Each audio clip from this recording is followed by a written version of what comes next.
If I was to ask you to describe what I'm holding, what would you say? Now, perhaps you could guess that it's a Bible because it's got that distinctive look. Chances are you would begin to describe the Bible by saying it's a book. Now, what you go on to say next will probably depend on what you think about the Bible or our faith.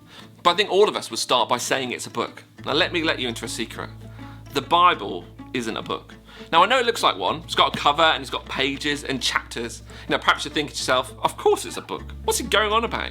If it's not a book, then what is it? Well, let me explain. The word Bible literally means books or book of books. It's a collection of ancient writings written over a period of 2,000 years by 64 different contributors in 3 languages.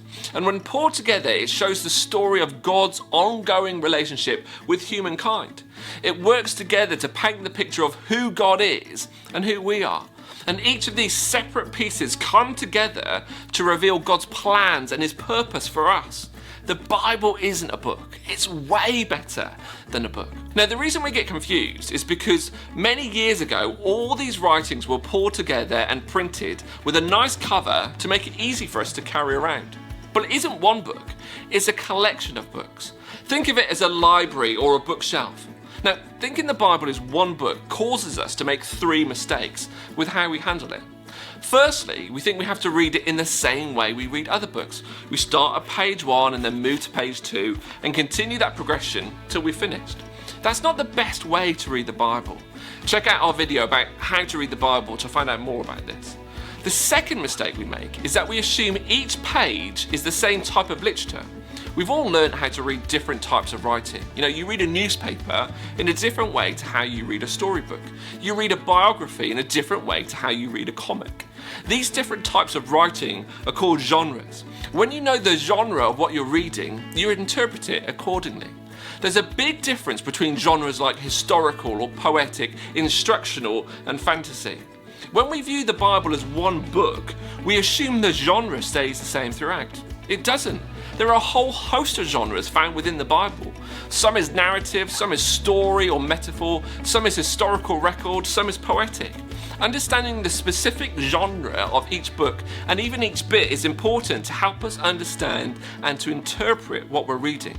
For instance, the Gospels are historical in genre, yet they include bits where Jesus is teaching in parable, using story or metaphor. The third mistake we make is we assume it follows a linear chronological progression. That Genesis, which is the first book in the Bible, is the beginning, and each book follows on in chronological order. But it doesn't. The books in the Bible are grouped together in genres, divided across 2 parts called testaments. Now, this word means covenant or promise.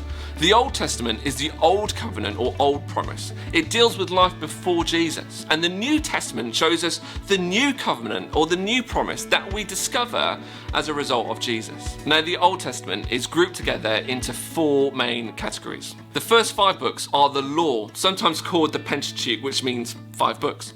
They're called the law books because they contain the laws and instructions given by God through Moses to the people of Israel. They're in large part concerned with how the people of Israel should live. Now, the next section runs from Joshua through to Esther. These books focus on the history of Israel. They cover the life of the nation from their possession of the promised land down to 2 invasions and exiles. They cover a time span of just over 800 years, informing us of some of the key moments in Israel's history. The third section is what we call the poetic or wisdom literature. It runs from Job through to Song of Solomon. They're largely made up of poems and songs and wise sayings.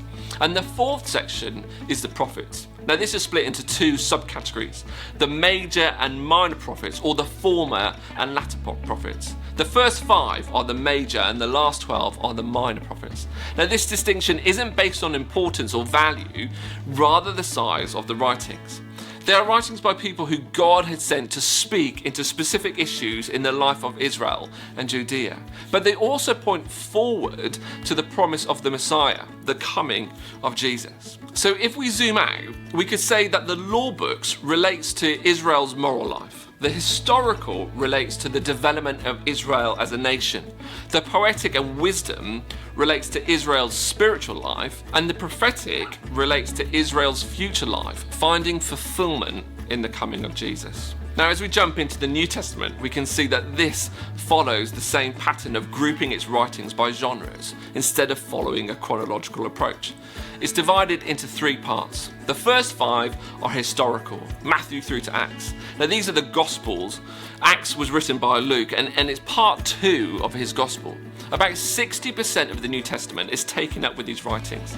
They show us who Jesus is and some of the things he did. Acts carries this theme on, looking at what happened in the life of the early church after the ascension of Jesus. The next section is the writings or letters of Paul, sometimes called the Pauline epistles. These letters are written to churches that Paul had helped launch. They cover specific instructions for their original recipients, correcting mistakes or challenging behaviour. These 12 letters are not ordered chronologically, rather they're laid out in size order, the largest being the first, Romans, through to the shortest, Philemon. The final section is similar to the Pauline epistles, but they aren't written by Paul. They're referred to as the non-Pauline epistles. Like Paul's letters, they're written to specific audiences and cover specific instructions relevant to them. Now, it's important we have some sort of grasp of what the Bible is, so we can read it and apply it as it's intended. We don't believe that God is the author of the Bible or that he dictated it to the human authors like they were merely scribes. But we do believe that the Bible is important, that it's special and trustworthy, that it's inspired by God. Make sure you check out the video on Can I Trust the Bible to find out more about that. We believe the Bible gives us a basis on which we can understand God and his purpose for his creation. It gives us an authority on which we can live our lives when properly understood and applied correctly.